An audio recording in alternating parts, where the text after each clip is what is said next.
I'm very thankful. I had lots of great role models who were teachers when I was a student. So there are a few who come to mind. The first two, who are probably the primary reason I became a teacher actually, were my agriculture teacher, Mr. Brown, and my music teacher, Mr. Best. And what's funny about picking those two out is, number one, I was not particularly good at either agriculture or music, had no particular talents or gifts in them.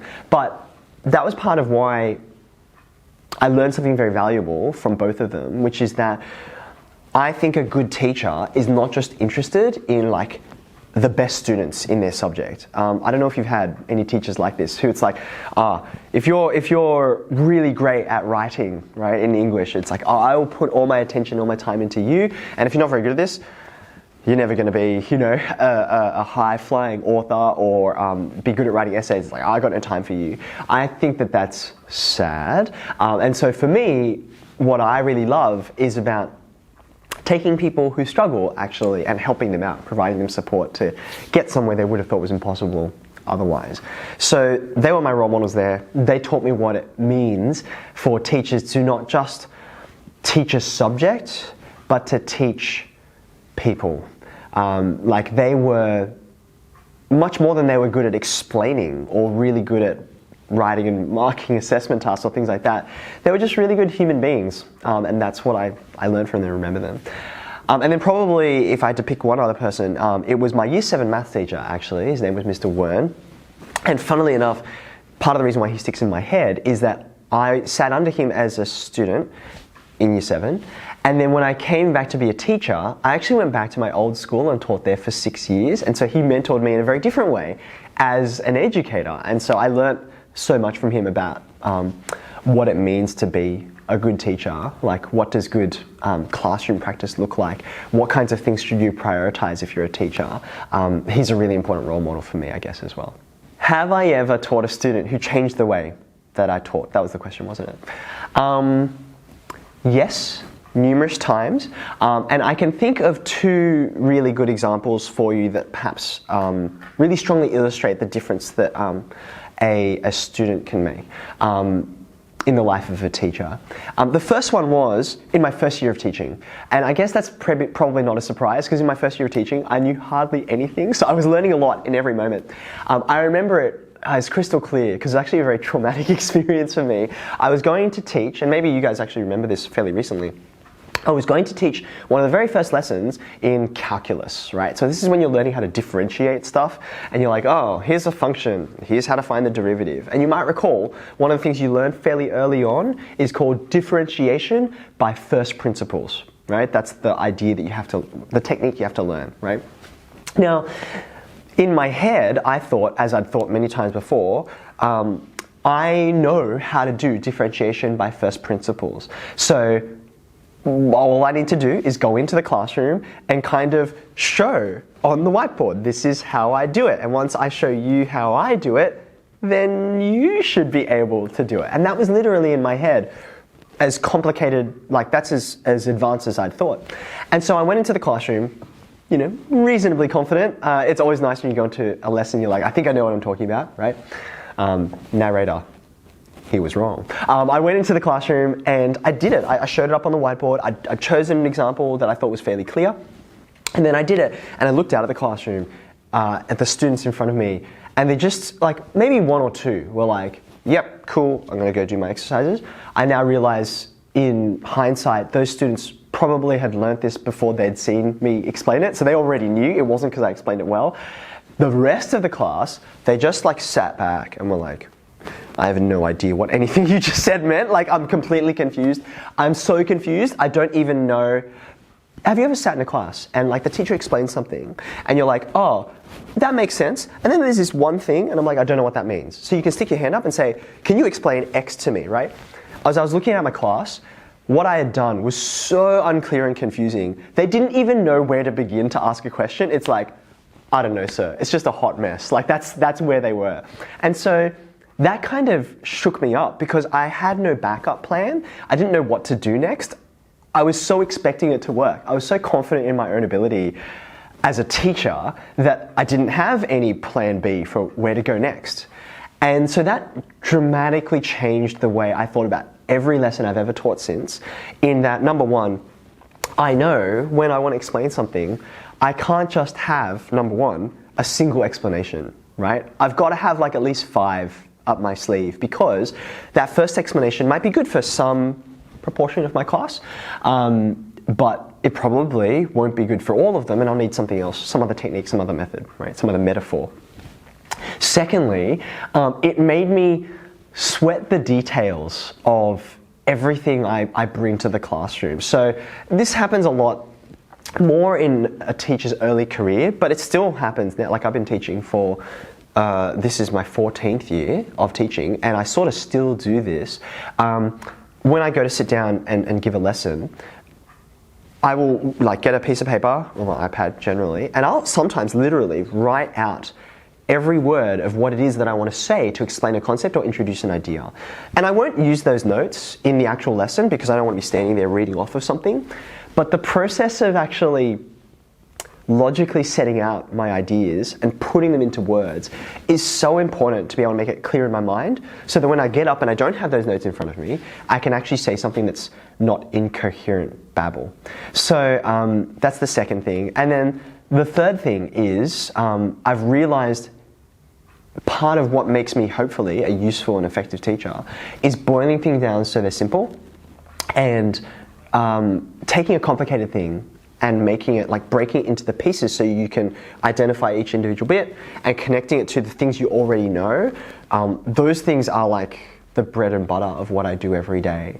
Like maybe 75% of my lessons begin with the phrase, "Do you remember?" And then I'll call back on prior learning, because that's a foundation I want to build on. So those are the things I learned from that lesson. And then a separate one, which it's going to sound weird, but because it will feel like it has nothing to do with like teaching, but it really, again, sticks in my memory. And it's quite timely at the moment. Is I remember one time I was walking through the playground and the bell had just gone. And I was not on class, actually. I was out in the playground sort of finishing off playground duty. And it happened that that week was a uniform blitz week. And for people who do not know what a uniform blitz is, it's like a very focused period of time where you really want to make sure that students are taking their uniform seriously, right? And they've got all the appropriate attire. So I had this in the back of my mind, and it meant that for that week, I was actually carrying around with me something I don't usually carry around, which is, back then, a little pad of uniform detention slips, which is like a terrible thing to have to carry around, but it's just the process that we use, right? So I had this in my back pocket, and I was walking around, and the bell had gone, and everyone was kind of scurrying off to class. And one of the, I'm keeping my eye out for students who are, just dilly-dallying and not getting to their lesson on time, right? And I see this one particular boy, and as I go to approach him and say, "Hey, what class do you need to be at this moment?" I also noticed his uniform was it was a mess. It was terrible. It wasn't like, oh, it's just your shirt or just your tie. It felt like everything was, in some way, shape or form, was wrong, right? And I was like, okay, this is my job. I'm a head teacher at this school. It's important that I help the school standard of uniform be respected, right? So I started saying to him, "Do you have a letter to explain why you don't have all of your uniform correct?" And he looked at me, and he was obviously quite agitated when I'd approached him, because he knew I was going to get him in trouble. And he said, "No, I don't have a note." So I got out my pad of uniform slip detentions, and I started to get my pen, and I said, "What's your name?" And before I even had a chance to write anything, this boy, he just completely started screaming, and he said to me, "This is completely unfair. You're the 4th teacher to come and talk to me today about this. I've already got 2 detentions.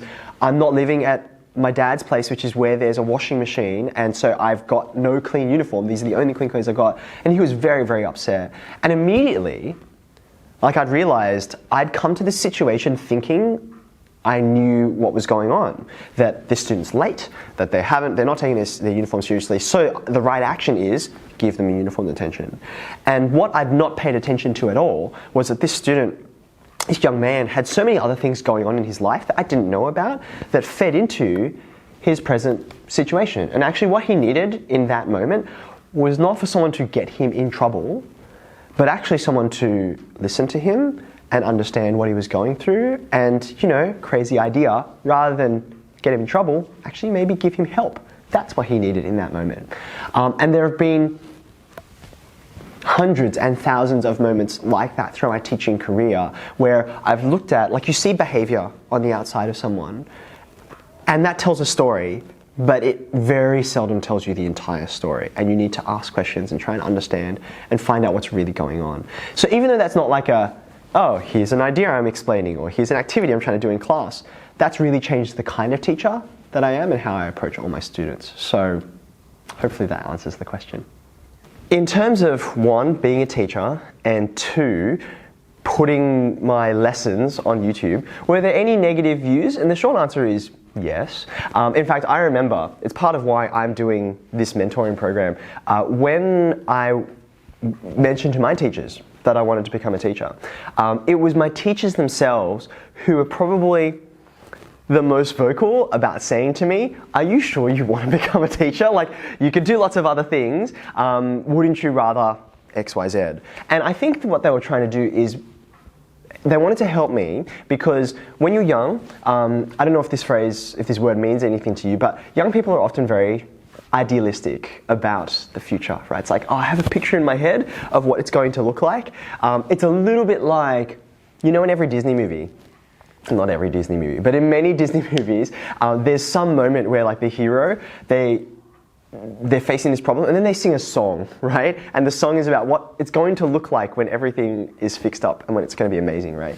So you kind of have that Disney song version in your head of whatever career you're going to do, including teaching, will be like. And what my teachers were trying to help me with was to be realistic, not idealistic, and say, hey, before you jump in and say, this is the thing you're going to do for the rest of your life, and you're just picturing all the good stuff, remember there's also hard stuff in every job. Every job. Like, that's why we call it work. That's why you get paid for it, because it's not easy, right? So yes, there were definitely some negative responses to that, which ultimately, even though I think they were trying to protect me mainly, obviously I mostly didn't pay too much attention to, because I thought, no, I still want to do this. In terms of running a YouTube channel, right? It's sort of, there's been 2 phases to this. So I know there was a lot of, there was some reluctance at the beginning when I started doing this, because it was this is like 9 years ago now, right?